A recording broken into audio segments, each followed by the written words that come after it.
ప్రభు యొక్క ఘనమైన నామాన్ని బట్టి ప్రతి ఒక్కరికి వందనాలు చెల్లిస్తూ ఉన్నాను.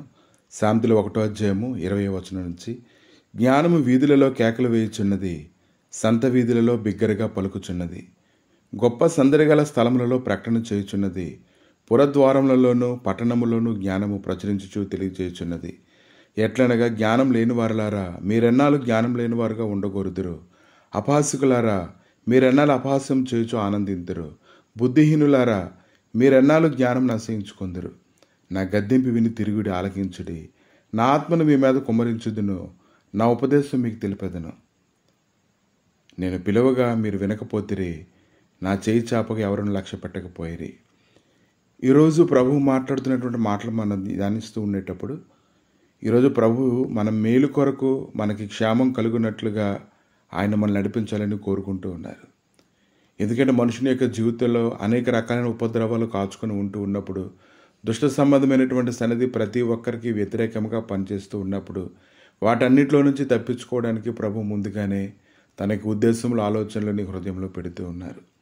కాబట్టి అనేక మందికి అపాయం కలుగుతూ ఉన్నప్పుడు, ఇంకా భయం కలిగేటప్పుడు, భయం తుఫాను వలె మనుషుల మీదకి వస్తూ ఉండేటప్పుడు, అది సుడిగాలు వచ్చినట్లుగా వచ్చేటప్పుడు, ఇంకా కష్టం కానీ దుఃఖం కానీ మన వెంబడించి మనల్ని సుడిగాల వలె తిప్పివేసి ఎటో ఒకవైపు పడద్రోయాలని ఉద్దేశంతో నడిపించబడుతున్నప్పుడు, వీటన్నిటికీ ధీటుగా దేవుని యొక్క వాక్యం మన జీవితంలో పనిచేయడానికి ఆయన ఎంతగానో ముందుగానే మనతో మాట్లాడుతున్నారనే సంగతి మనం గ్రహించుకోగలగాలి.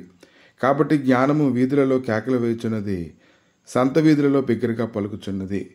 కనుక అందరూ కూడుకునేటువంటి స్థలంలోని బహిరంగంగా గట్టిగా ఆయనకి లేఖనాలు మన యొద్దకు వస్తూ ఉన్నప్పుడు, వ్యక్తిగతంగా ఆయన మనల్ని నడిపిస్తూ ఉన్నప్పుడు, ఈ దినాన మనం ఎంతగానో ఆయనందు భయభక్తులు కలిగి మనం దైవ సన్నిధిలోని మనం పరుగులెత్తవలసిన అవసరం ఉంది. ఎందుకంటే దేవుడి లేఖనాలు ఈ దినాన ఏం చేస్తూ ఉంటాయంటే, మన మనస్సాక్షికి శిక్షణని ఇస్తూ ఉంటుంది. మన మనస్సాక్షి లోబడేలాగా, మన మనస్సాక్షి అన్నిటినీ గ్రహించేలాగా, మన మనస్సాక్షికి శ్రేష్టమైనదిగా ఉండేలాగా దేవుని యొక్క వాక్యం మనల్ని సరిచేస్తూ ఉంటుంది.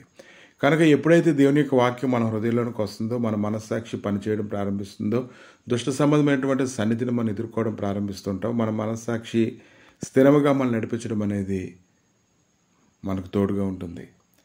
కాబట్టి ఈరోజు దుష్ట సంబంధమైన సన్నిధి గురించి మనం బాధపడవలసినటువంటి అవసరం లేదు. ఎందుకంటే లేఖనాల యొద్దకు వచ్చినప్పుడు, ప్రభువు మనకి బోధిస్తూ ఉన్నప్పుడు మనం ఖచ్చితంగా మన మనస్సాక్షి పనిచేస్తుంటుంది. దాన్ని బట్టి దుష్ట సంబంధమైన సన్నిధిని మనం గుర్తించి దుష్టుడిపై విజయాన్ని మనం సాధించగలుగుతాం. ఎప్పుడైతే మనం వాడిని ఎదిరిస్తామో వాడు మన ఎదురు నుంచి పారిపోతాడని యాకోబు రాసినటువంటి పత్రికలో 4:7 1 పేతురు 5:9 ఈ యొక్క లేఖనాలను ధ్యానిస్తూ ఉన్నప్పుడు, దుష్టుడు అనేక రకాలుగా మన మీద దాడి చేయాలని చూసినప్పటికీ మనం ఖచ్చితంగా ఈ దుష్ట సంబంధమైన సన్నిధి మీద మనం విజయాన్ని పొందుకోగలుగుతాం. ఈరోజు అనేక మంది దేవుడి లేఖనాలు గ్రహింపు లేకపోవడం వల్ల, దేవుని ఎదుగు రావడానికి ఇష్టపడకపోవడం వల్ల, వారి యొక్క హృదయ స్థితి కానీ వారి పరిస్థితులు ఎలాగైతే ఉన్నాయో, వారి యొక్క మనోనేత్రాలు తెరవబడకపోవడం వల్ల ఇంకా బలహీనమైనటువంటి పరిస్థితులకు లోతుకు వెళ్ళిపోతూ ఉన్నారు. కానీ ఈ దినాన నీవైతే ఆయన వైపు తిరిగి ఆయన సన్నిధిలో నీ హృదయాన్ని కానీ కుమరించుకున్నట్లయితే, ప్రభు అయితే తగిన జ్ఞానాన్ని ఇచ్చి నిన్ను నడిపించడానికి, ఇంకా ఆయన ఉపదేశం ద్వారా నిన్ను బలపరచడానికి ఆయన శక్తిమంతుడు ఉన్నాడు. కనుక ఈ దినాన్ని దేవుడు మాట్లాడిన మాటలో ఏది నిరర్థకం కాదు. ఆయన మాట్లాడే ప్రతి మాట మనకు క్షేమం కలిగించేది. కానీ మన సొంత ఇష్టం కాదు, మన సొంత ఆలోచన కాదు. ఆయన ఉద్దేశాలకు అనుగుణంగా మనం పరుగులెత్తితే ఖచ్చితంగా మనం అన్ని విషయాల్లో బలవంతులుగా ఉంటాం. ప్రభువా, మీ దయగలిగిన హస్తాలకి నాయన ఈ సమయంలో అప్పగించుకొని స్తుతిస్తుండగా, దేవా నీవే కృప దయచేయండి. ప్రతి ఒక్కరికి నీవు జ్ఞానం అనుగ్రహిస్తూ ఉన్నప్పుడు వారి మనస్సాక్షి చక్కగా పనిచేయడానికి కృప దయచేయమని, దేవ దుష్ట సంబంధమైన సన్నిధిని ముందుగానే గుర్తుపట్టి ప్రభువా అటువంటి వాటిని ఎదిరించడానికి కావాల్సినటువంటి బలమును పొందుకోవడానికి నీ పాదాల యొద్ద ఆయన తండ్రి కనిపెట్టి ఉండడానికి సహాయం దయచేయమని యేసుక్రీస్తు నామములు అడిగి వేడుకుంటున్నాము తండ్రి. ఆమేన్.